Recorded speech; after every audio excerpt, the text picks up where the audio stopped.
73. Oh, then I went to Mexico, 2 posts in Mexico, Mazatlan and Tijuana. And then I went, because I had all that hard duty in Mexico, and it was a tough job. That's a story in itself. I was assigned to Paris again for 4 years. And after that I went to Washington. Then I went to Kinshasa as a regional consular officer. After Washington I covered 6 countries, traveled all over Central Africa, 6 countries. And plus I did 3 major trips in the interior of Zaire. It's now known as the Democratic Republic of the Congo.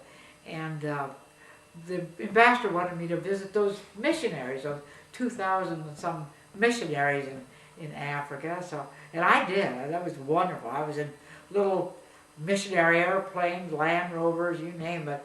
And I was in my 60s by then. But anyway, I did the 2 years as a regional consular officer. Then I went to Frankfurt.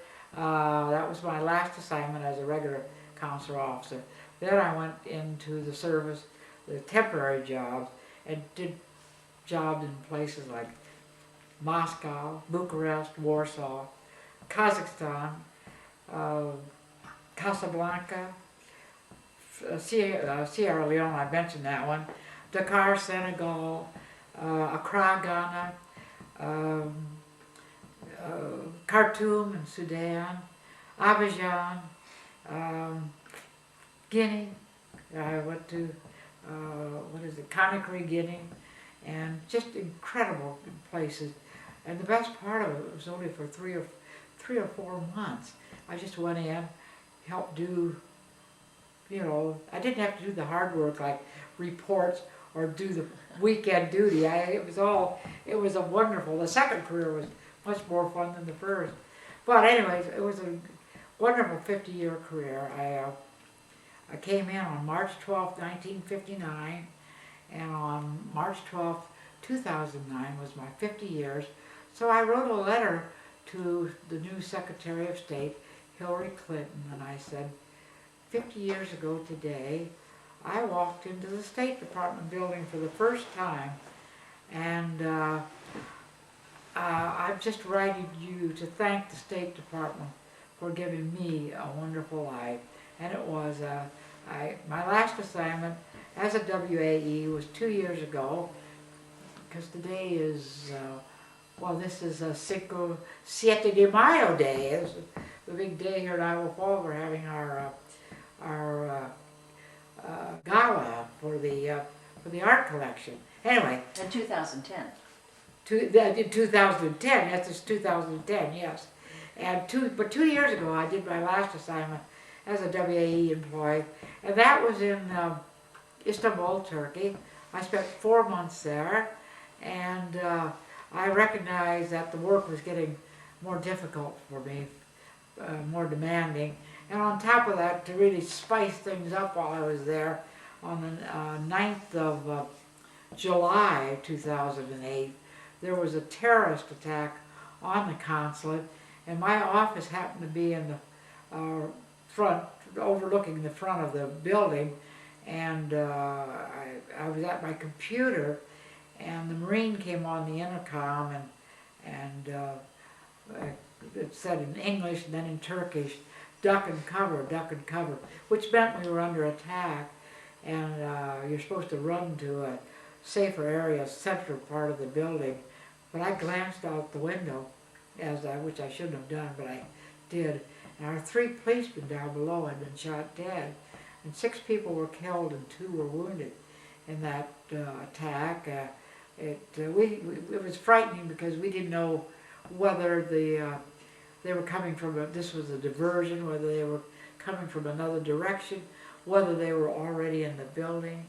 And so, anyway, I decided after that assignment, gee, that's enough, Patricia.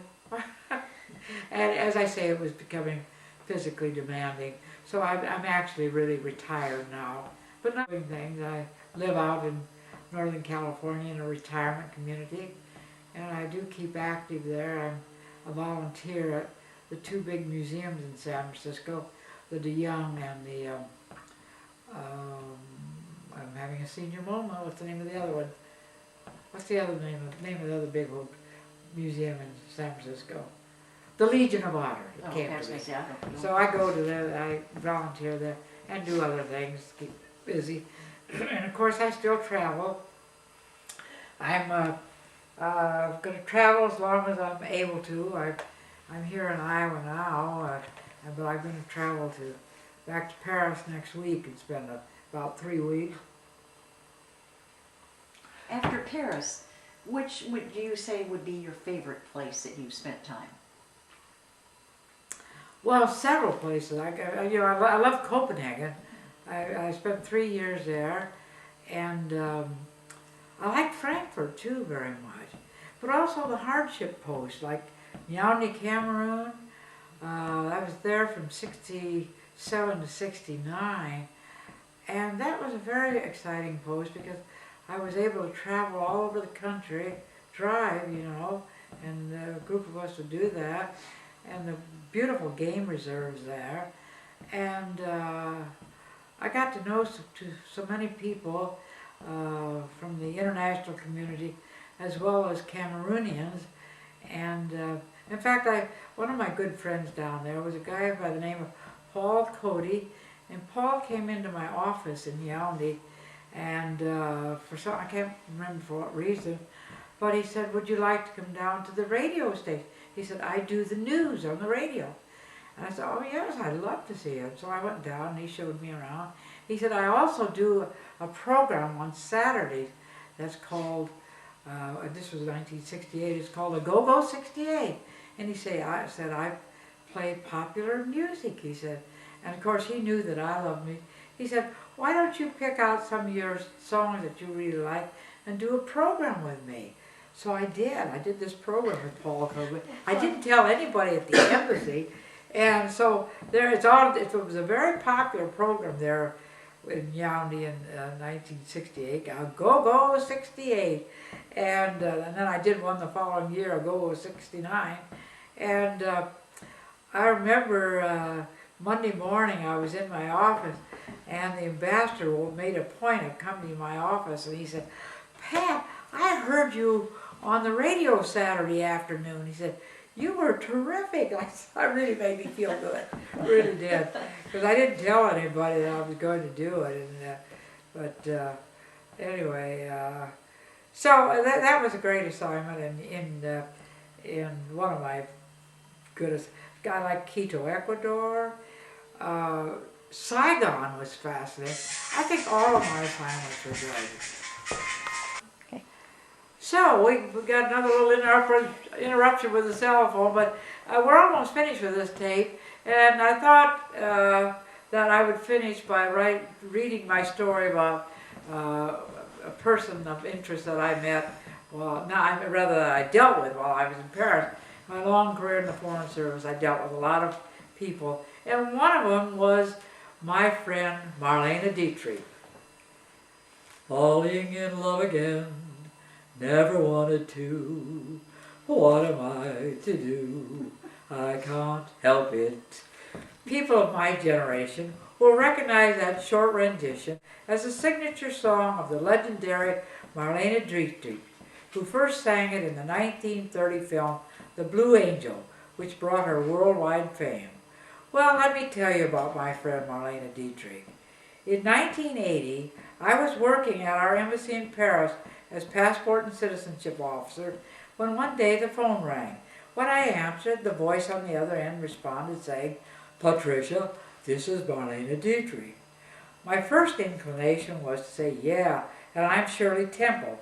But fortunately, I resisted, as it really was Marlene Dietrich. By the way, as a name dropper, I did meet Shirley Temple Black several years later when I did a temporary job at our embassy in Prague, and she was ambassador to Czechoslovakia. But that's another story. Back to Marlene. She knew my name, as it was given to her by a Foreign Service colleague of mine who knew her. Marlene's request was simple. Her American passport had expired, and she wanted to get a new one. No problem, I said. I will send you an application with instructions.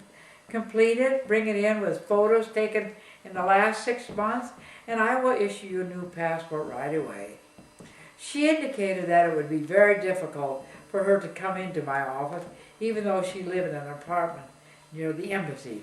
In talking with her, I sensed that she no longer wished to make any public appearances, so I said to her, "Look, complete the application, sign it, and then have it brought into me by another American citizen who can vouch for you, and I will take care of the rest," which is exactly what we did. I later learned that the reason she did not want to come into the embassy was because she had become a recluse and remained one for the rest of her life. Her last ever stage appearance took place in Sydney, Australia in 1975. She fell from the stage and broke her leg. But I have digressed. Back to the passport issuance. A few days later, her daughter, Maria Riva, came to my office with her mother's completed passport application and photos. I looked at the photos, which were obviously publicity shots, not quite from the Blue Angel period, but definitely not taken in the last 6 months. I said to myself, "What the hell? It's Marlene Dietrich," and gave the papers to my passport clerk for a quick issuance. The next day I received a bouquet of flowers from Marlene that was so big that I had to take them home in a taxi. During the next 3 years, while I was at the embassy, Marlene called me a few times to discuss various business matters. It was always fun to hear from her, because then I could brag to my friends that I had spoken to Marlene Dietrich that day. She sent me a large autographed picture of herself, as well as a copy of a book about her life, signed and dedicated to me. The last time we spoke was just before I left Paris in September 1983 for transfer to Washington to work in the Bureau of Concert Affairs.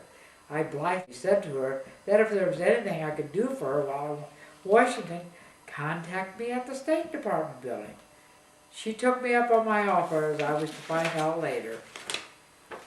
One day, a letter was handed to me, and when I looked at it, I could see it was a handwritten, personal letter sent special delivery from France by Marlene Dietrich. I opened it, and it said, "Dear Patricia." She then proceeded to tell me about a British friend of hers who owned a home in Florida, loved the United States, and wanted to live there, but he did not have a green card. Could I help him get an immigrant visa? The letter was signed, "Love, Marlene." Well, a consular officer can do a lot, but one thing we cannot do is help someone get an immigrant visa, as the law is very precise and visa numbers are tightly controlled. I finally sent an answer off to her, shortly after which I got a second handwritten special delivery letter from Marlene. "Dear Patricia," it said, "did you receive my letter about an immigrant visa for my British friend, etc., etc. Signed, love, Marlene." The two letters had crossed, but she eventually got my response. Later, I received a third letter from Marlene. This one was typewritten, not sent special delivery, and it read, "Dear Miss Clark." She then went on to express her displeasure at my bureaucratic reply. She didn't give a damn about the laws or regulation. She wanted an immigrant visa for her friend, and I did not produce. The letter was signed, "Sincerely, Marlene Dietrich." Alas, I never heard from her again. It was the end of a beautiful friendship. The story does not end there. Several years later, after I had retired from the Foreign Service, I was living in Paris when I heard the news that Marlene Dietrich had died in her Paris apartment on May 6, 1992, at the age of 90. There was to be a funeral a few days later at the big Church of the Madeleine on Rue Royale in the heart of Paris. My friend, the Consul General, Diane Dillard, invited me along as part of the delegation representing the American Embassy. When we arrived at the church and walked up the several steps to the entrance, there were many photographers. Cameras clicked and whirred as we made our entrance. That was a heady experience in itself. We were escorted down to the front of the church, just across the aisle from where Marlene's family and close friends sat. The casket was brought in, and on top of it were medals that had been awarded Marlene Dietrich during her lifetime, including the U.S. Government Medal of Freedom for entertaining American troops in World War II and her strong stand against Nazism, as well as the Legion of Honor from the French government. We all know that in show business, timing is everything. When Marlene died, there were huge signs all over the city of Paris announcing the opening of the 45th annual Cannes Film Festival, held during the month of May. Marlene would have been so happy to know, or perhaps she did know, that the person featured on the poster that year was none other than herself.